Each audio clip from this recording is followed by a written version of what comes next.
Tuljapur drugs तस्करी प्रकरणात राजकीय कनेक्शन समोर आलंय। या प्रकरणात माजी नगराध्यक्ष चंद्रकांत काणे, माजी उपसभापती शरद जमदाडे, माजी नगराध्यक्ष अर्चना गंगणे यांचे पती विनोद उर्फ पिंटू गंगणे यांचा आरोपींमध्ये समावेश आहे। सध्या हे फरार आहेत।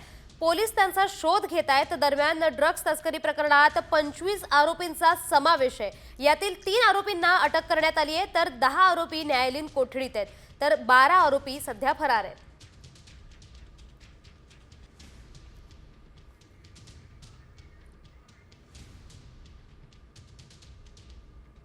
तुळजापूर ड्रग्ज तस्करी प्रकरणात राजकीय कनेक्शन समोर आलंय। या प्रकरणात माजी नगराध्यक्ष चंद्रकांत काणे, माजी उपसभापती शरद जमदाडे, माजी नगराध्यक्ष अर्चना गंगणे यांचे पती विनोद उर्फ पिंटू गंगणे यांचा आरोपींमध्ये समावेश आहे। सध्या हे फरार आहेत। पोलीस त्यांचा शोध घेत आहेत। दरम्यान ड्रग्ज तस्करी प्रकरणात 25 आरोपींचा समावेश आहे। यातील 3 आरोपींना अटक करण्यात आली आहे, तर 10 आरोपी न्यायालयीन कोठडीत आहेत, तर 12 आरोपी सध्या फरार आहेत।